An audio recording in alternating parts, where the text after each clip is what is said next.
नमस्कार मंडळी. स्वामी ज्योतिषमध्ये मी सौ जयश्री रत्नदीप पत्रे स्वामी तुमचं मनपूर्वक स्वागत करते. तर मंडळी, श्रावण महिना हा केवळ सणाचा नाही तर सृष्टीच्या आणि चैतन्याच्या स्तोत्राशी एकरूप होण्याचा अत्यंत पवित्र काळ मानला जातो. या मासात निसर्ग जसा हिरवागार होऊन बहरतो तसेच मानवी मनही भक्तीच्या रंगात न्हाऊन निघते. हिंदू शास्त्रानुसार प्रत्येक राशीचा स्वभाव, ग्रह आणि ऊर्जा वेगळी असते. अशा वेळी भगवान शिवशंकर, ज्यांना आशुतोष म्हणजेच अत्यंत भोळे आणि लवकर प्रसन्न होणारे देव म्हटले जाते, ज्यांच्या विविध नावाचे स्मरण राशीनुसार केल्यास साधकाला अद्भुत आणि विशेष फळ प्राप्त होते. भोळ्या महादेवाची हजारो नावे आहेत आणि प्रत्येक नावामध्ये एक विशिष्ट ऊर्जा आणि कंपना आहेत.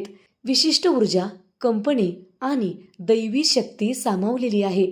जेव्हा एखादी रास आपल्या मूळ स्वभावाला आणि ग्रहाच्या स्थितीला साजेसा देवाच्या नावाचा जप करते, तेव्हा ती आध्यात्मिक ऊर्जा त्या विशिष्ट राशीच्या व्यक्तीसाठी संरक्षण कवचाचे काम करते.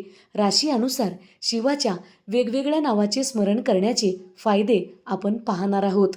श्रावण महिन्यात वातावरणात सात्विकता आणि सकारात्मक ऊर्जा भरपूर असते. या काळात मंत्रजाप केल्याने मनाची एकाग्रता वाढत असते आणि मानसिक शांती लाभत असते. त्याचबरोबर नियमित मंत्रजापामुळे मनातील नकारात्मक ऊर्जा, मनातील नकारात्मक विचार, ताणतणाव आणि भीती दूर होऊन मन निर्मळ होते. श्रावण महिन्यात महादेवाची मनोभावे पूजा करून मंत्राचा जप केल्याने विशेष कृपा प्राप्त होते, ज्यामुळे आयुष्यातील संकटे दूर होतात आणि सुख समृद्धी येते. ज्योतिषशास्त्रानुसार प्रत्येक राशीचा एक स्वामी ग्रह असतो. श्रावण महिन्यात राशीच्या स्वामी अनुसार आणि राशीच्या अनुकूल मंत्राचा जप केल्याने विशेष लाभ आणि अनुकूल फळे मिळू लागतात.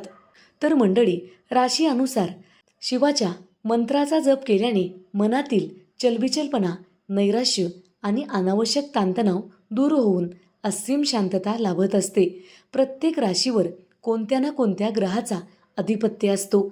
शिवाची योग्य नावे जपल्याने कुंडलीतील प्रतिकूल ग्रहांची वाईट परिणाम कमी होऊन शुभत्व मिळत असते. व्यक्तीच्या यशामध्ये येणारे अडथळे, विलंब आणि संकटे टळून प्रगतीचा मार्ग सुकर होतो. आध्यात्मिक आणि भौतिक समृद्धी. तर मंडळी, यामुळे केवळ मानसिक आणि मोक्षाची अनुभूती मिळते असे नाही, तर घरात सुख, समाधान, आरोग्य, ऐश्वर्याची सुद्धा वृद्धी होते. थोडक्यात सांगायचे तर श्रावणाच्या या पवित्र वातावरणात राशी अनुसार शिवनामाचे स्मरण म्हणजे स्वतःच्या आत्म्याला थेट महादेवाच्या ऊर्जासोबत जोडल्याचे एक अत्यंत प्रभावी माध्यम आहे. तर मंडळी, मेष राशीचा स्वामी मंगळ आहे, तर यानुसार आपणास ओम भैरवाय नमः या मंत्राचा जप करायचा आहे. वृषभ राशीचे स्वामी शुक्र आहेत, यानुसार आपणास ओम भोलेनाथाय नमः या मंत्राचा जप करायचा आहे. मिथुन राशीचा स्वामी बुध ग्रह आहे, तर यानुसार आपणास ओम रुद्राय नमः या मंत्राचा जप करायचा आहे. कर्क राशीचे स्वामी चंद्र आहेत, तर तुम्हास ओम चंद्रशेखराय नमः या मंत्राचा जप करायचा आहे.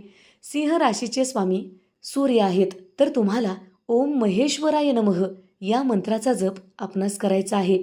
कन्या राशीचे स्वामी बुध आहेत, तर आपणास ओम विश्वनाथाय नमः या मंत्राचा जप करायचा आहे.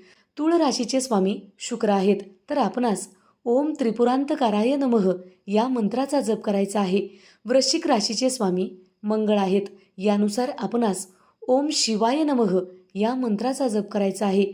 धनु राशीचे स्वामी गुरुग्रह आहे, तर तुम्हास ओम सदाशिवाय नमः या मंत्राचा जप करायचा आहे. मकर राशीचे स्वामी शनी आहेत, तर तुम्हाला ओम महाकालाय नमः या मंत्राचा जप करायचा आहे. कुंभ राशीचे स्वामी शनी आहेत, तर तुम्हाला ओम पशुपतेय नमः या मंत्राचा जप करायचा आहे. मीन राशीचे स्वामी गुरु आहेत, तर तुम्हाला ओम त्र्यंबकाय नमः या मंत्राचा जप करायचा आहे.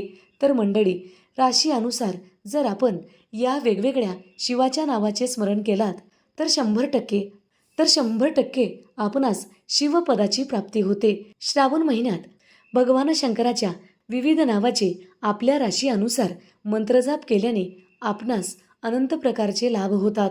हे जप प्रत्येक राशीच्या लोकांसाठी अत्यंत कल्याणकारी मानले गेले आहे. हा जप नियमाने आणि श्रद्धेने केल्यास निश्चितपणे उत्तम फळ प्राप्त होते. या श्रावणात आपल्या राशीनुसार शिवकृपेसाठी तर मंडळी, हिंदू संस्कृतीत श्रावण महिना हा अत्यंत पवित्र, मंगलमय आणि आध्यात्मिक ऊर्जांनी परिपूर्ण मानला आहे. हा महिना भगवान शंकराला समर्पित असून या काळात केलेली उपासना, साधना आणि मंत्रजाप अत्यंत फलदायी ठरत असतात.